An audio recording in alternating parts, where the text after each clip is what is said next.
요즘에는 이 정치 현상을 보다 보면은 정치라는 게 이렇게 말로 하고 협상도 하고 또는 공방도 하고 근데 사건용으로 굴러가기를 많이 굴러가요. 그래서 아까까지는 이런 뉴스였는데 지금은 저런 뉴스 그런 게 많고 그리고 자꾸 이 정치권에서 이렇게 사람이 극단적을 선택하는 일들이 드물지 않게 있어요. 어제도 그런 비보가 하나 전해줬죠.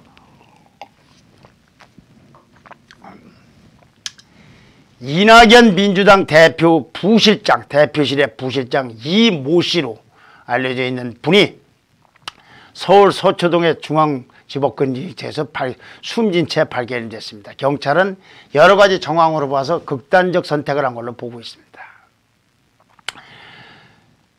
이 씨는 그 전날 서울중앙지검의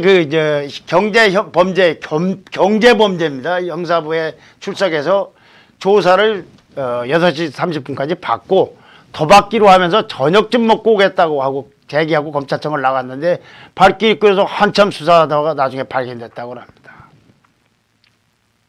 무슨 혐의를 갖고 이 사람이 조사를 받고 있었느냐?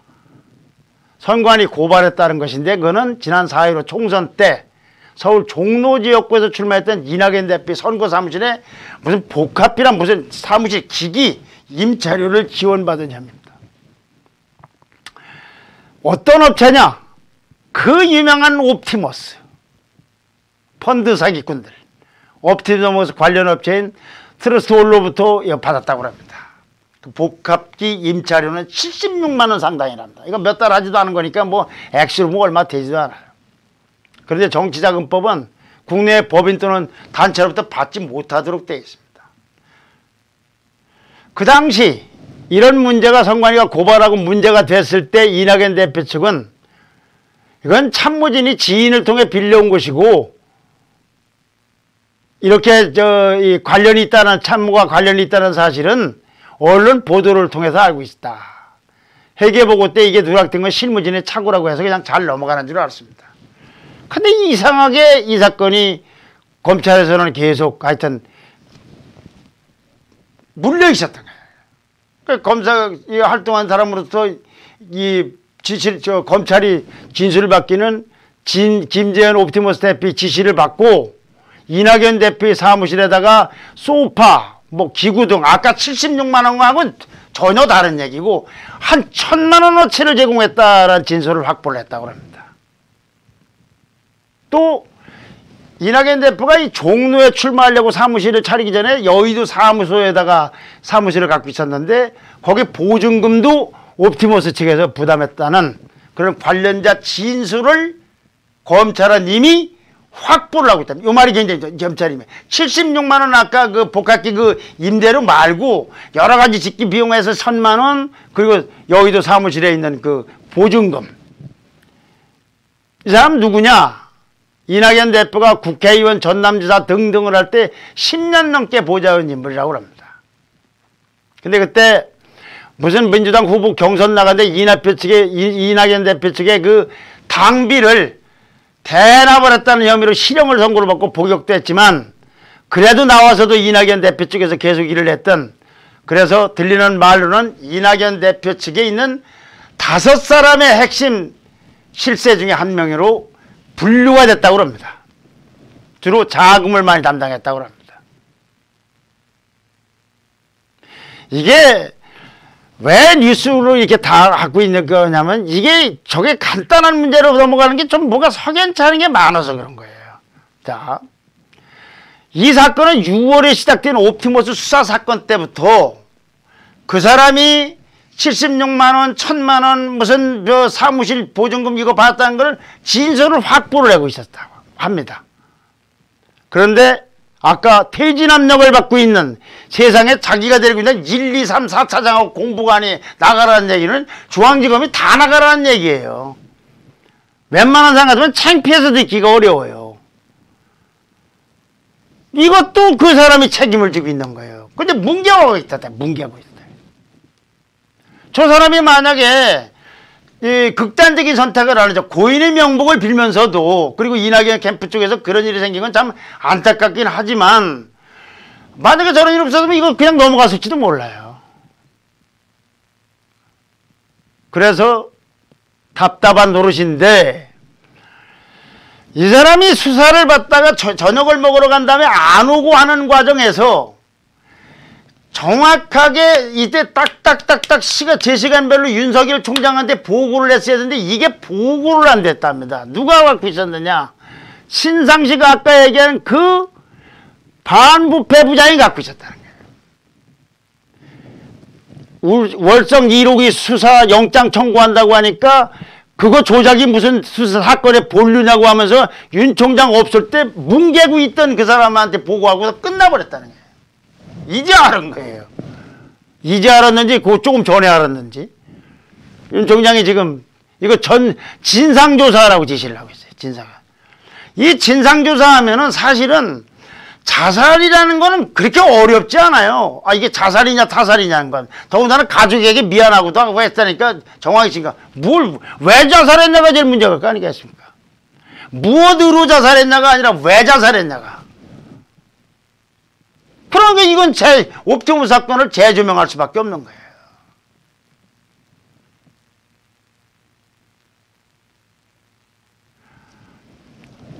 상식적으로 생각하면 아까 말씀드린 대로 월 한 달인가 두 달 내는 그 복합기 임대료 76만 원 가지고 물려서 전에 옛날에 사법 처리가 한번 됐다고 하지만 이것 때문에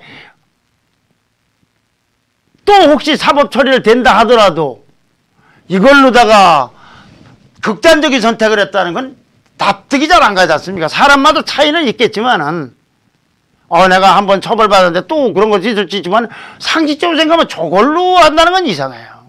그러면 뭡니까? 아까 그 1,000만 원 사무기기도 있고 사무실 보증금도 있고 기타 또 뭐가 있을지 압니까? 이거를 더군다나 이성윤 지검장이 누르고 있었다면 이거 왜 누르고 있었던 거야? 그래서 이 문제가 남김없이 의혹이 해소되지 않으면 두고두고 이낙연 대표 발목을 잡을 겁니다. 이낙연 대표는 이거 정말로 심각하게 생각을 해야 돼요.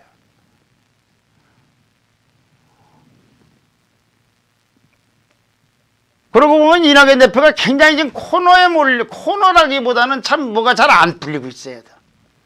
얼마 전에는 왜 호텔을 몰래서 전월세 하자고 해서 뭐 또 어떻게 맞더니 윤석열 국정조사들이 지금 쑥 들어갔지 않습니까? 국정조사하면 취미에도 국정조사해야죠. 이성윤이도 국정조사해야죠. 저건 어떻게 된 건지. 그러니 이낙연 대표는 이럴수록 자꾸 친문 쪽으로 더 가까이 가고 있어요. 지금.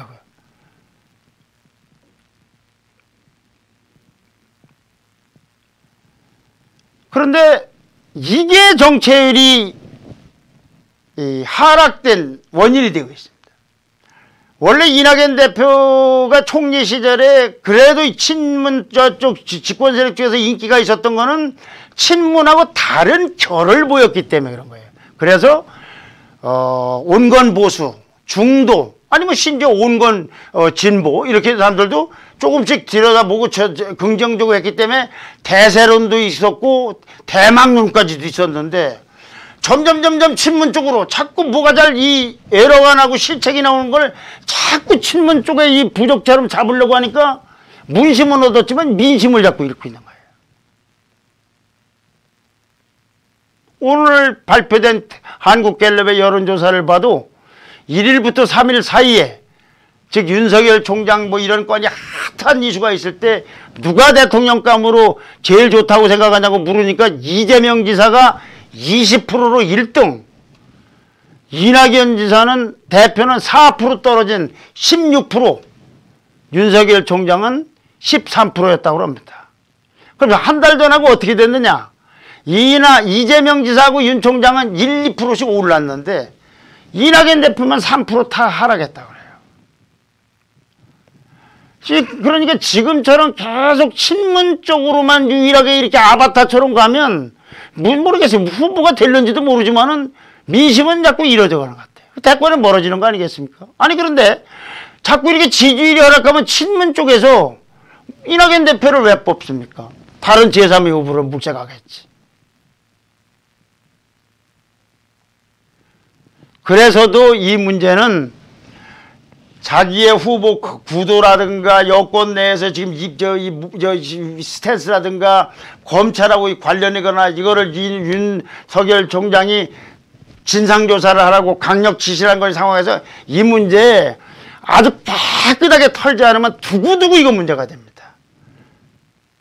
순전히 게임만으로 볼 때는 윤석열 총장한테는 정말 죄송합니다만 고인의 명복을 빌고 고인에게 죄송한 말씀입니다만 윤석열 입장에서는 엉뚱하게 하나 생긴 거예요. 엉뚱하게. 이 문제도 시간도 너무 늦었으니까 내일 어떻게 굴러가는지를 보면서 또 기회가 되면 다시 말씀드리겠습니다. 키워드를 정리하겠습니다. 저녁 먹겠다고 오겠다니 숨진 채가 발견되고, 이성년 중앙지검사장은 이 사람과 숨진 사람 주변의 여러 가지 진술을 하나도 진척시키지 않고 수사를 그동안 뭉개왔다. 그런데 문제는 이 사람이 갖고 있는 진짜 혐의가 뭐냐? 옵티머스와 이낙연 대표 사이에는 무슨 의혹이 있는 거냐 없는 거냐? 뭐가 있는 거냐?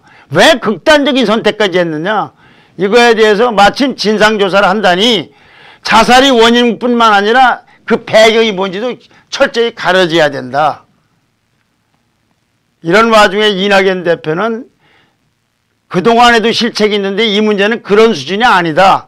그러나 친문 쪽으로만 자꾸 갈수록 지지율은 그렇게 별로 희망이 보이지 않는다. 지지율이 올라가든 안 올라가든 건 본인의 자유지만은 그렇다는 생각이 듭니다. 하여튼 앞으로도 여기 관련 속보도 아주 잘 지켜보시기 바랍니다. 요새는 뭐 지켜볼 일들이 너무 많이 생겼습니다. 감사합니다.